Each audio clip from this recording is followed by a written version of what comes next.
What's going on, guys? Anakin back again today for my next Road to Infinity War review, and I got Doctor Strange. This is beginning to the end of my last Road to Infinity War reviews, and it's pretty insane that I've almost gone through all of the MCU as a whole. Now, what can I say about Doctor Strange? This movie is so much fun. This movie is so cool, especially from me. I have a soft spot for, magic and stuff like that because I am a huge Harry Potter fan. I'm a Potterhead, loud and proud. I am gladly a Gryffindor, and so, I was always curious to see how they would transfer over magic, how it is from the comics and how it is into the movies, because not only is it very different from, what we'd always think of, because our entire pop culture, we always think of magic, we think of Harry Potter, and I loved how, not different, but how much, unique the way they use magic in this movie, because ever since the first Entertainment Weekly photo of Benedict Cumberbatch as Doctor Strange, I was always like, whoa, that looks so cool, when he had the hand out, and it was just, all of this, looked like fire, just a ring of fire, and, just making designs and stuff. I thought it was so cool. And then, more in the movie, we get to see, light. We get to see, fire whips and stuff like that. And I really love the use of magic in this movie, especially all of the trippy Inception. If you thought the stuff from Inception is trippy, man, this stuff it gets weird.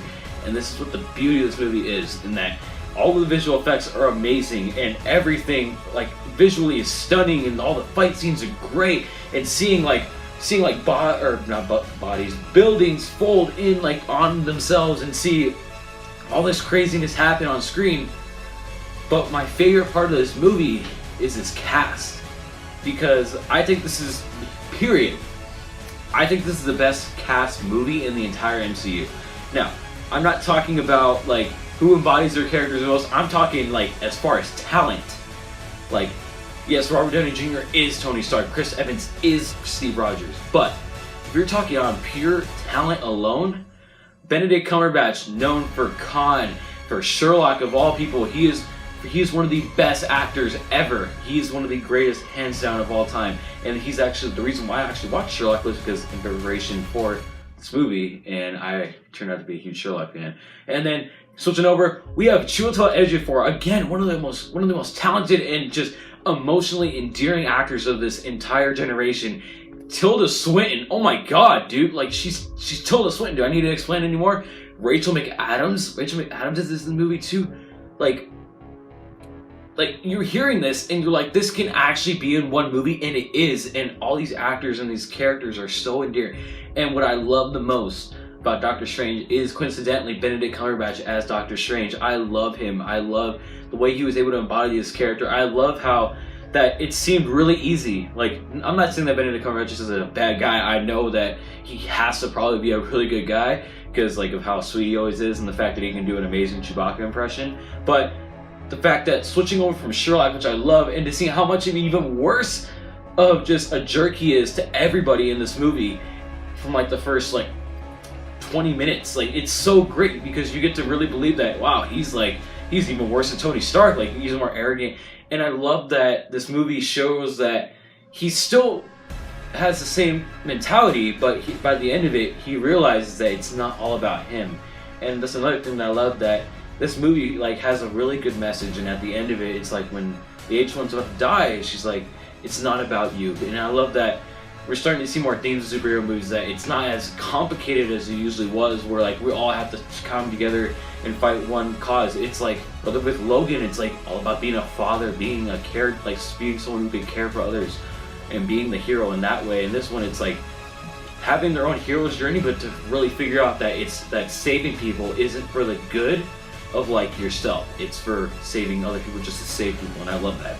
Now, switching over to just how crazy this movie is, because from start to finish, well, not from start to finish, let me correct myself, from the beginning, the first 20 minutes, and then on, it is a crazy, intense ride of just trippy everything, man. It is so great, and you have no idea, what the next crazy visual is going to be, again and over again. This movie was amazing in 3D. It is so great, and I loved seeing Stephen Strange progress, because you really get to see his character progress as a human being, and then has to he's like just wanting to fix his hands and like the desperation that this man has, like 'cause this is all he has left. This is the one thing he's good at.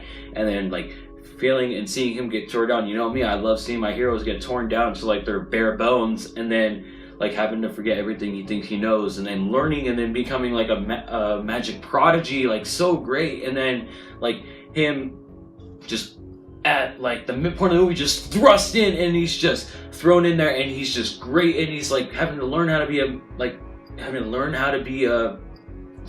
another sorcerer and everything, like whether it's just like he's immediately granted after the last master dies, like the Sanctum Sanctorum, and then having to like take up the responsibility of like, Strange, there's no one else left, you have to fight like your life depends on it. Like, yes, like, because it's not even like he's really reluctant at first, which is great because he does it, you can tell he just wants to heal his hands, he just wants to do it for himself. And then having to see him progress to being a character that actually was like, yeah, I really do want to fix my hands, but yeah, let's stop the Dark Dimension from like invading Earth and like killing everybody in the, having Dormammu kill everybody on the universe. Yeah, let's not do that. Like, yeah, and I think the cast really helped this movie together. I think the one complaint I do have, or well, two more or less, is I do wish that due to the runtime of this movie, I don't know why this movie is under 2 hours. I rewatched it and I realized how short it really was.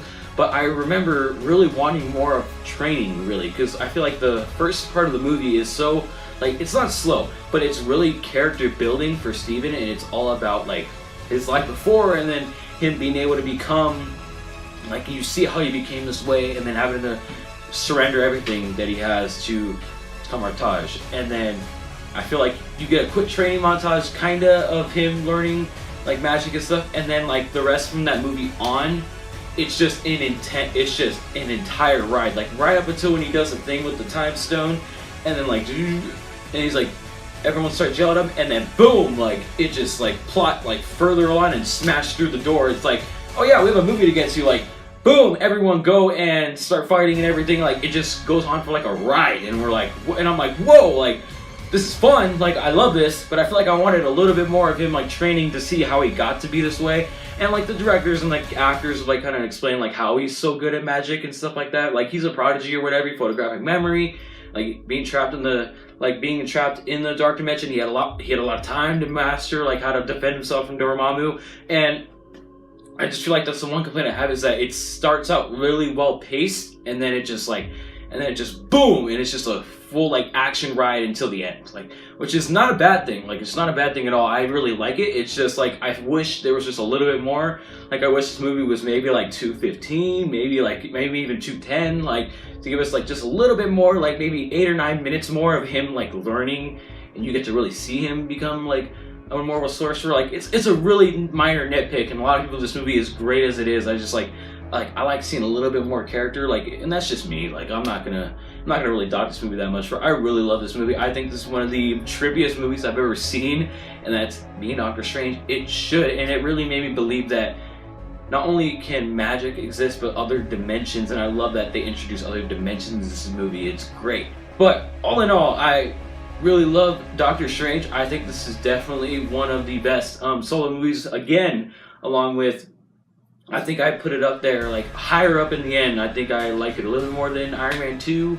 I think I definitely like it more than Ant-Man, and I think I'll just leave it at there, and you'll see how I rank it in, I think, about 2-3 weeks. So that was my review for Doctor Strange. I know I'm gearing a little bit closer. I don't know how, but I guess I maybe skipped a week or two and I didn't time this right. But I will have my reviews for Guardians of the Galaxy 3, Spider-Man Homecoming, and Thor Ragnarok by the end, right before Infinity War next week. And it's crazy for me to say that it's almost here.